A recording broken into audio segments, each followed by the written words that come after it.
Je m'appelle Carole et j'ai 22 ans.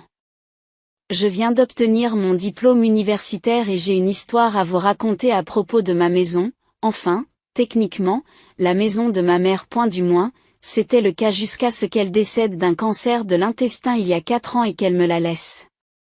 Maman a toujours été du genre à planifier.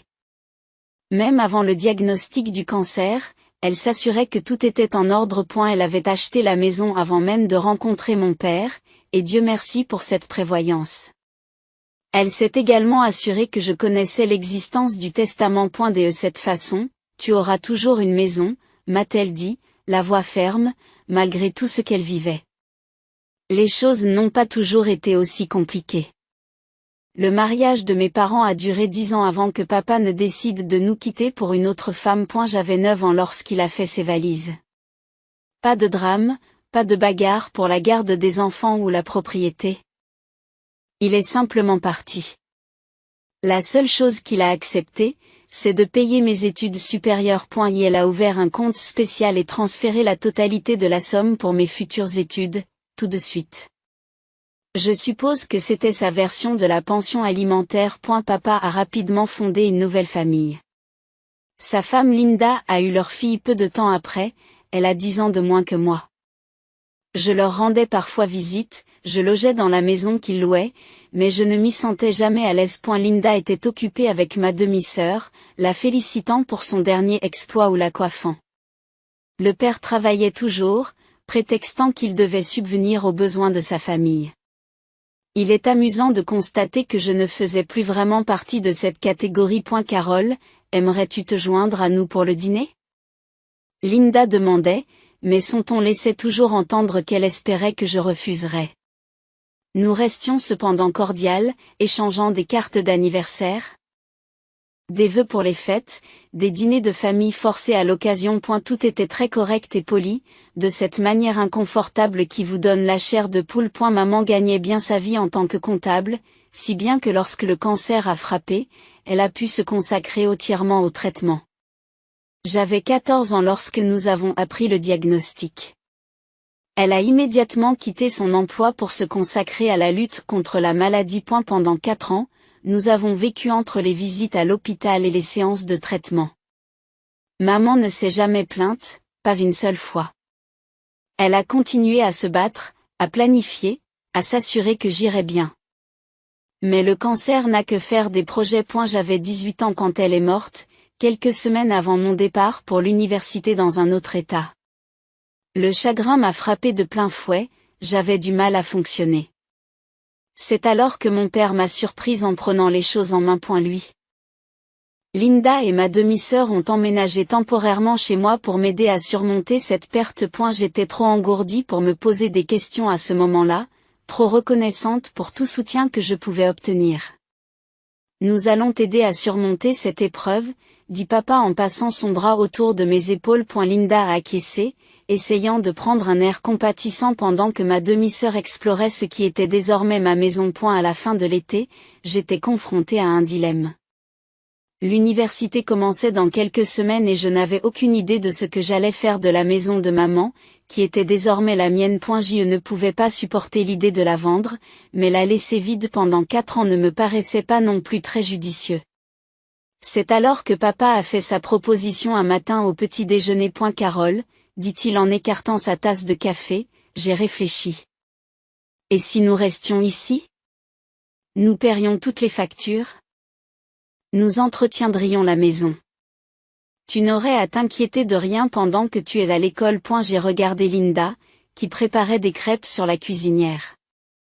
Elle s'est retournée et a souri. Ce serait bon pour nous tous, a-t-elle ajouté. Sophie est déjà inscrite à l'école locale et la maison serait bien entretenue.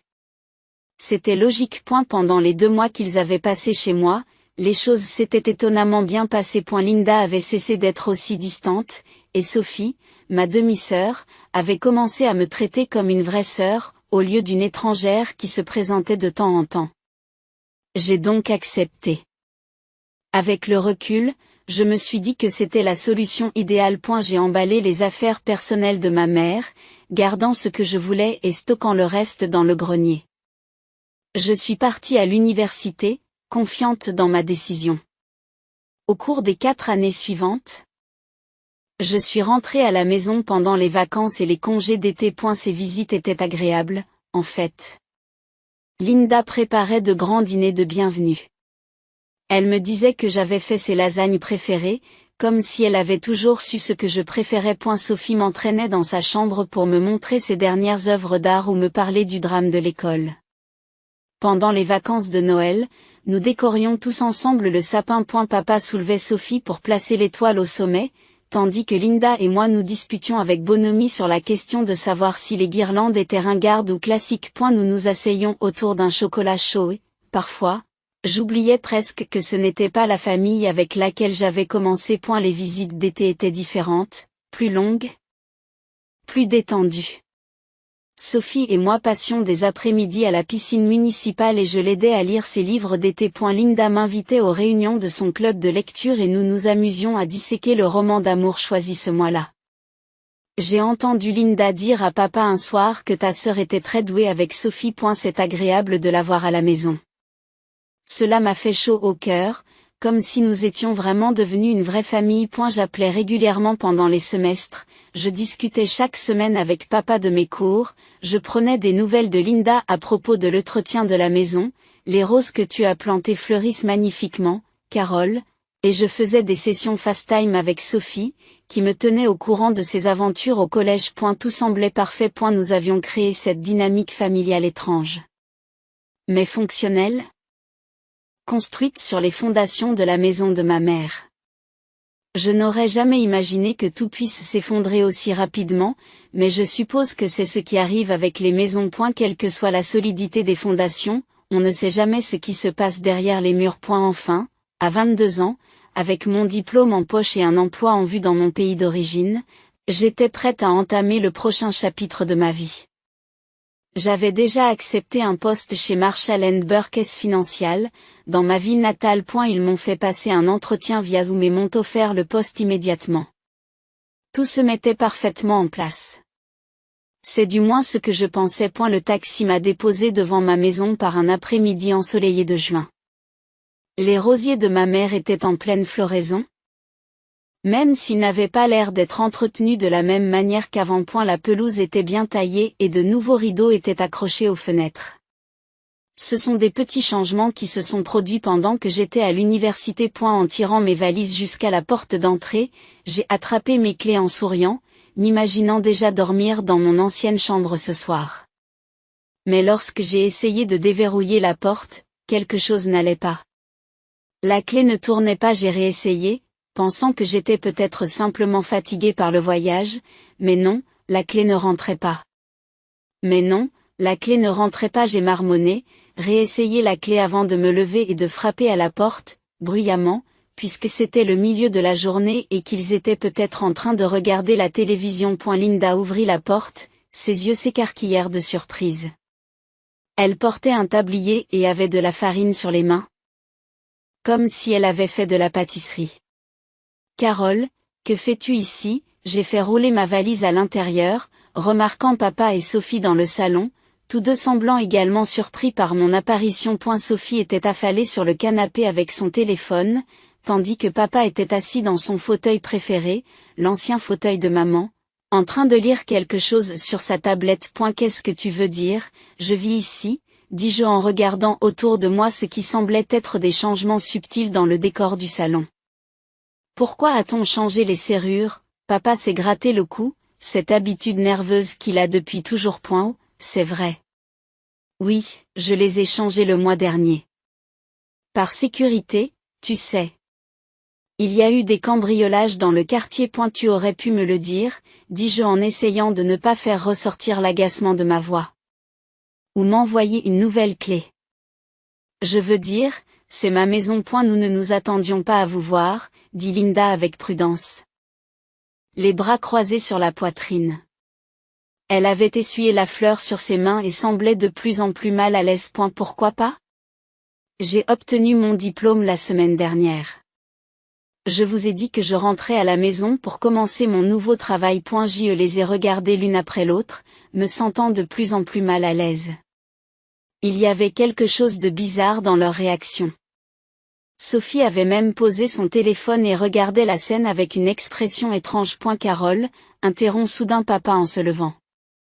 Pouvons-nous parler dans le bureau une minute? Je l'ai suivi dans l'ancien bureau de maman, mon bureau maintenant, techniquement.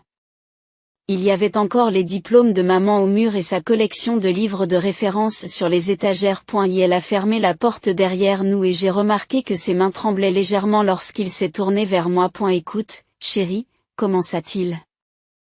La voix basse. Il y a quelque chose que tu dois savoir. Linda pense que cette maison m'appartient. Je l'ai regardé fixement, sans comprendre. Quoi? Je lui ai dit que c'était ma maison, continua-t-il, sans croiser mon regard. Que je l'ai donnée à ta mère et à toi par gentillesse après le divorce, et qu'après le décès de ta mère, elle m'est revenue. Elle pense que tu as vécu ici parce que je l'ai permis. J'ai dû rester bouche bée devant papa pendant une bonne minute avant de retrouver ma voix. Mon premier réflexe a été de sortir en trombe du bureau et de tout raconter à Linda. Maintenant, je comprends son regard surpris quand je suis arrivée. Dans son esprit, je n'étais qu'un parasite qui essayait de s'incruster dans leur maison. Je dois lui dire la vérité, dis-je en me dirigeant vers la porte, mais mon père m'attrape par le bras. S'il te plaît, Carole, a-t-il supplié, sa voix dépassant à peine un murmure. Donne-moi juste un peu de temps. Je vais nous trouver un nouvel endroit où vivre. Je te le promets. Il faut juste que je trouve comment lui dire sans détruire notre mariage. Détruire votre mariage? Ai-je sifflé. Et ce que tu es en train de me faire? Il a sorti un trousseau de clés de sa poche, les tendant comme une offrande de paix. C'est pour les nouvelles serrures. Je t'en prie, ma chérie. Juste quelques semaines, c'est tout ce que je demande. Laisse-moi faire à ma façon. J'y ai pris les clés, me sentant mal à l'aise. D'accord, dis-je finalement. Mais c'est de la folie, papa. Tu le sais, n'est-ce pas? Il a hoché la tête, le soulagement se lisant sur son visage. Merci, ma chérie. Je vais arranger les choses, je te le promets. Mais les choses ont commencé à se gâter immédiatement. Ce soir-là, au dîner, l'atmosphère était tendue. Linda n'arrêtait pas de me lancer des regards à travers la table. Toute la chaleur qu'elle avait auparavant disparu. Et la femme qui avait l'habitude de préparer mes biscuits préférés et de m'inviter au club de lecture se comportait maintenant comme si j'étais un étranger qui avait débarqué dans la rue. Encore des pommes de terre, papa, demande Sophie, complètement inconsciente de la tension. Est-ce que ça dérange quelqu'un si je redécore le salon? Demande soudain Linda, sans me regarder. La décoration actuelle est un peu vieillotte. J'ai serré ma fourchette plus fort, sachant qu'elle parlait de la disposition des meubles de maman. Papa a toussé maladroitement et a changé de sujet. Le lendemain matin, j'étais en train de faire du café quand Linda m'a coincé dans la cuisine. Elle était encore en robe de chambre, les cheveux non peignés, mais ses yeux étaient vifs et concentrés. Carole, dit-elle en s'appuyant sur le comptoir. Je crois qu'il faut qu'on parle de tes projets. Mes projets? Oui. Quand prévoyez-vous de chercher votre propre logement? Elle a posé la question avec désinvolture, comme si elle demandait le temps qu'il faisait. Maintenant que tu as un travail, tu devrais commencer à penser à déménager. Tu es une adulte, après tout. J'ai pris une lente gorgée de café, en comptant jusqu'à 10 dans ma tête. En fait, j'ai parlé à papa de rester ici pour l'instant. Il n'y voit pas d'inconvénient. Les lèvres de Linda se sont plissées en une fine ligne, et pendant un instant, j'ai cru qu'elle allait argumenter. A eu lieu de cela, elle s'est retournée et est sortie de la cuisine, me laissant seule avec mon café froid et un sentiment croissant d'appréhension quant à la façon dont tout cela allait se dérouler. Les 2 semaines suivantes, j'ai eu l'impression de vivre dans un environnement hostile. L'attitude de Linda est passée de froide à carrément passive-agressive. Elle lavait accidentellement mes vêtements avec des couleurs qui déteignaient. Sous prétexte qu'elle avait oublié quel panier à linge était le mien. Elle préparait des dîners de famille, mais, comme par hasard, en faisait juste assez pour 3 personnes, et s'étonnait de me voir arriver à table. Lorsque j'essayais de regarder la télévision dans le salon, Elle avait soudain besoin de passer l'aspirateur sur place.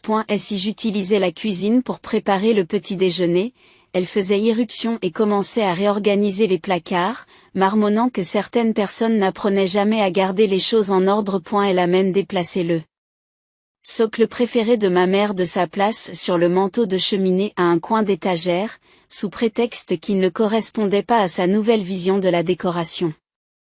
Le pire, c'était de voir Sophie suivre l'exemple de sa mère. Ma demi-sœur, qui il y a quelques semaines encore m'envoyait des mèmes et m'appelait pour me demander des conseils sur les garçons, roulait maintenant des yeux dès que j'entrais dans une pièce. Elle a commencé à m'appeler cette fille lorsqu'elle parlait de moi à ses amis au téléphone, suffisamment fort pour que je l'entende. Malgré les tensions à la maison, ma vie professionnelle prenait son envol.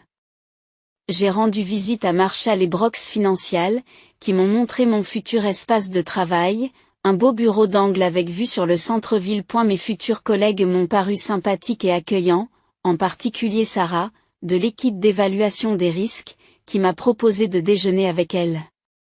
Quand commences-tu ? M'a-t-elle demandé en mangeant des sandwichs. 2 semaines, ai-je répondu. Juste le temps de m'installer chez moi. Ce soir-là, au dîner, j'ai fait part de ma date d'entrée en fonction à la famille, en essayant de maintenir un semblant de normalité. Ils m'ont montré mon bureau aujourd'hui.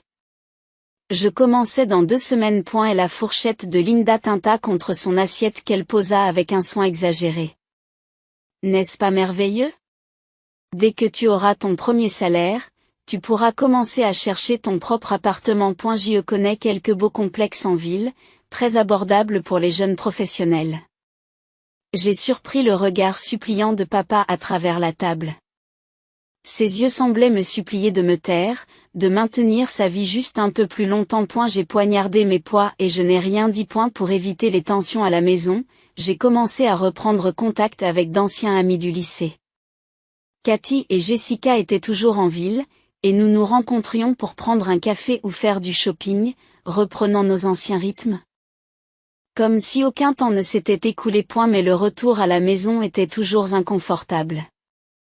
J'entrais et j'entendais des conversations feutrées dans la cuisine ou le salon qui s'arrêtaient brusquement à mon apparition. Papa et Linda se séparaient comme des adolescents coupables, les papiers étaient rangés à la hâte dans les tiroirs et de faux sourires s'affichaient sur leurs visages. Samedi matin, je me suis réveillée dans une maison inhabituellement calme.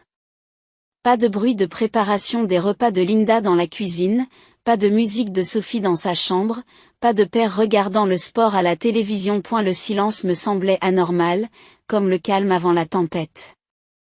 J'ai descendu les escaliers en pyjama, vérifiant chaque pièce au fur et à mesure. La cuisine était impeccable, pas seulement propre, mais inutilisée depuis la veille. Le salon était vide, les coussins parfaitement disposés sur le canapé. Les bottes de Sophie, qui encombrent habituellement l'entrée, n'étaient plus là. Même la voiture de papa n'était pas dans l'allée. J'ai vérifié mon téléphone, pas de message, pas de notes sur l'endroit où tout le monde était allé. J'ai d'abord pensé qu'ils étaient peut-être sortis prendre le petit déjeuner, mais quelque chose ne collait pas. Ils ne sortaient jamais pour le petit déjeuner, sans au moins laisser une note. Même au cours de ces semaines tendues, ils avaient maintenu cette courtoisie élémentaire. J'ai d'abord essayé d'appeler papa, mais son téléphone est tombé directement sur la messagerie. C'est bizarre.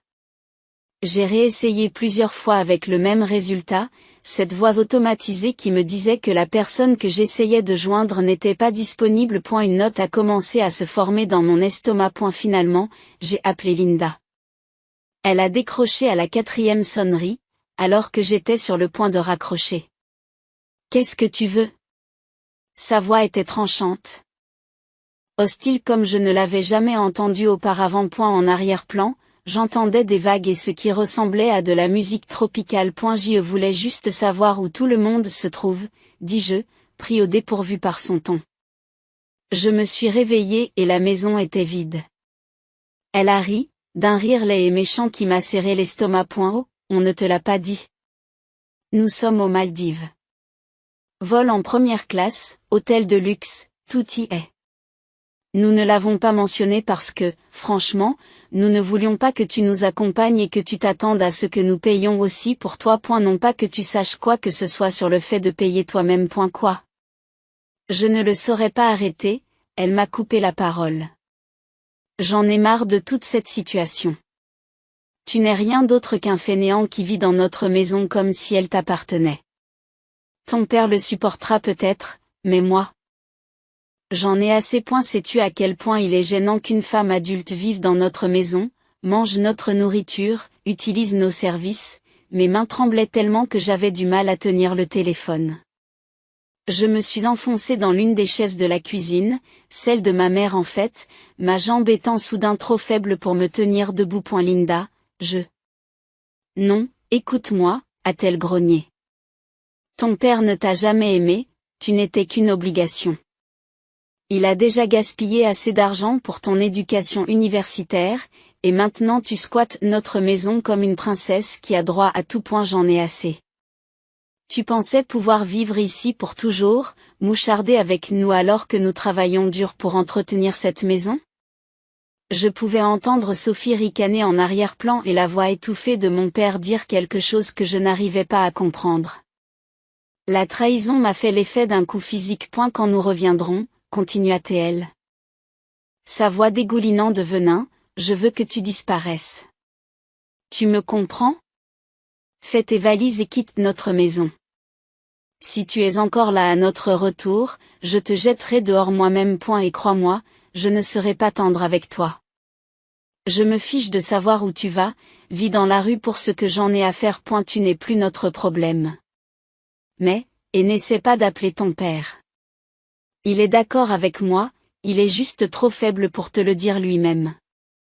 Nous avons déjà bloqué ton numéro. Aie une belle vie, Carole, ou PAS. Je m'en fiche complètement. Et la ligne a été coupée. Je suis restée assise dans cette cuisine pendant ce qui m'a semblé être une heure, la fureur remplaçant lentement le choc. Ils vivaient dans ma maison, la maison pour laquelle ma mère avait travaillé, qu'elle m'avait laissée, et ils avaient le culot de me traiter de pique-assiette, d'essayer de me jeter dehors? J'en ai eu assez d'écouter les mensonges de mon père. J'ai bloqué leur numéro sur mon téléphone. Ma main tremblant toujours, mais maintenant avec de la colère plutôt qu'avec de la peine. Puis j'ai commencé à parcourir méthodiquement la maison, rassemblant leurs affaires. Les vêtements de luxe de Linda, les affaires scolaires de Sophie, les clubs de golf de papa, tout a été mis dans des cartons et des valises. J'ai travaillé tout le samedi, nourri par la rage et l'amère déception. Le dimanche matin, leur vie était emballée et empilée dans le garage. J'ai trouvé un serrurier disponible 24 heures sur 24 qui pouvait venir immédiatement. Il a travaillé rapidement, remplaçant les serrures de toutes les portes. Cela a coûté une petite fortune, mais cela valait chaque centime. Lorsqu'il a terminé, je lui ai tendu ma carte de crédit et j'ai éprouvé un étrange sentiment de satisfaction en serrant les nouvelles clés. Lundi matin, j'ai commencé mon nouveau travail chez Marshall & Brooks. Pendant 2 semaines, je me suis jetée à corps perdu dans le travail, apprenant les ficelles du métier, me faisant de nouveaux amis, essayant de ne pas penser à la confrontation que je savais imminente. J'ai gardé leurs affaires dans le garage, mais j'ai réaménagé la maison comme maman l'avait fait, en supprimant toute trace de la vision de Linda en matière de décoration. Puis vint ce vendredi. Je me suis garée dans l'allée après le travail et je les ai trouvés là, papa semblant nerveux, Linda rouge de fureur et Sophie se tenant à l'écart avec un air renfrogné. Ils venaient sans doute de rentrer de vacances. Leurs valises étaient encore dans leur voiture de location. Linda a commencé à crier avant même que je ne sorte de ma voiture. Comment osez-vous changer nos serrures? Comment osez-vous nous enfermer hors de notre propre maison? Je suis passée calmement devant eux pour déverrouiller la porte. Linda m'a suivi, toujours en train de crier. Nous appelons la police. C'est une effraction. C'est notre maison. Je me suis retournée pour leur faire face. Quelque chose en moi s'est finalement brisé. Non, Linda, ce n'est pas ta maison. Elle ne l'a jamais été. Cette maison m'appartient. Ma mère l'a achetée avant même de rencontrer papa. Elle me l'a légué par testament. Et la seule raison pour laquelle tu as vécu ici, c'est parce que je l'ai autorisé, temporairement. Linda rit, mais c'est un son incertain. Elle regarde papa. Dis-lui qu'elle ment. Dis-lui que c'est notre maison. Papa n'a pas voulu croiser le regard de qui que ce soit. Il s'est contenté de hausser les épaules. Elle dit la vérité. La maison a toujours été la sienne. J'ai vu la vérité s'imposer, le visage de Linda passer de la rage au calcul en l'espace de quelques secondes. Tout son comportement a changé, comme si un interrupteur avait été actionné. Oh, Carole, ma chérie, dit-elle en forçant un rire. Tu ne pensais pas que j'étais sérieuse au téléphone, n'est-ce pas? Je plaisantais. Tu sais comment je peux être parfois. Tout ce soleil et ces cocktails tropicaux m'ont monté à la tête. Arrête, dis-je à voix basse, mais elle continue. Nous sommes une famille. Tu te souviens de tous ces bons moments que nous avons passés? Les réunions du club de lecture, les dîners de fête? Nous pouvons recommencer. Elle a fait un pas vers moi, les bras tendus comme si elle allait me serrer dans ses bras. Papa est alors intervenu, la voix chargée d'émotion. Princesse, je suis vraiment désolée. Je sais que j'ai mal réagi, mais je t'aime. Tu es ma fille. S'il te plaît, on ne peut pas arranger les choses? Je l'ai regardé, vraiment regardé. Le père qui est parti quand j'avais 9 ans. Qui a payé mon éducation, mais qui a raté ma vie. Qui a menti à propos de ma maison, de mon héritage, du legs de ma mère. Régler quoi, papa? Le fait que tu aies menti à ta femme sur le fait que tu possédais ma maison? Ou le fait que tu sois resté là pendant qu'elle planifiait de me jeter dehors? Linda s'est retournée vers moi avec son faux sourire. Carole, soyons raisonnables. Nous pouvons tous vivre ici ensemble. Nous paierons le loyer. Non, dis-je fermement. Nous ne pouvons pas. Vos affaires sont dans le garage. Prenez-les et partez. C'est alors que le masque de Linda s'est à nouveau fissuré. Espèce de petite salope ingrate. Après tout ce que nous avons fait pour toi. Tu jetterais ta propre famille à la rue, je me suis senti étrangement calme en répondant. Tu viens de dépenser quoi, 10 000 $ pour des vacances de luxe que tu m'as délibérément cachées? Je suis presque sûr que tu peux te payer un appartement. Carole, s'il te plaît, essaya encore papa en m'attrapant le bras. Je sais que j'ai fait une bêtise, mais... Non, je l'ai interrompu. Tu n'as pas fait d'erreur, tu as menti. 4 ans. Vous avez laissé votre femme croire que la maison de ma mère lui appartenait. Vous l'avez regardée essayer de la redécorer, de la réarranger. D'effacer toute trace de maman. Et quand elle a voulu me jeter dehors, vous n'avez rien dit. J'allais lui dire la vérité, a-t-il protesté. Quand? Après mon départ? Quand elle aurait fini de faire de ma maison son foyer? J'ai secoué la tête. C'est fini. Prends tes affaires et sors. Je suis entrée et j'ai fermé la porte. Ignorant les cris de Linda sur l'ingratitude et la cruauté. Par la fenêtre, je les ai regardés charger les cartons du garage dans leur voiture de location. Linda hurlait toujours, le visage rouge de fureur. Sophie pleurait. Papa avait l'air vaincu. Il leur a fallu 3 voyages pour tout récupérer. Alors qu'il chargeait le dernier carton, papa a essayé une dernière fois de frapper à la porte.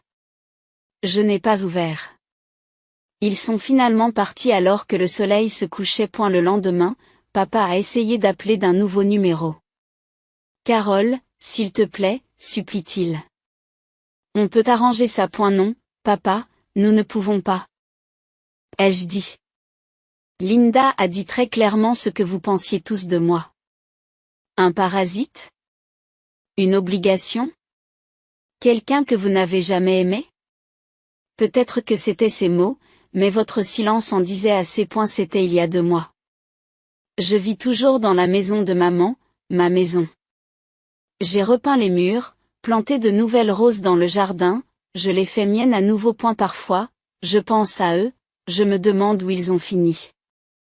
Mais surtout, je pense à maman et à la façon dont elle s'est assurée que j'aurais toujours une maison, quoi qu'il arrive. Papa essaie encore d'appeler de temps en temps, de différents numéros. Je ne décroche plus. Certains ponts, une fois brûlés, doivent rester en cendres. Le plus drôle, c'est que je suis plus heureux maintenant. Mon travail se passe bien, je me suis fait de nouveaux amis, pour la première fois depuis la mort de ma mère, je me sens en paix dans cette maison. Parfois, la guérison implique de laisser partir les gens, les mensonges. Le conte de fées de la famille auquel vous vouliez croire.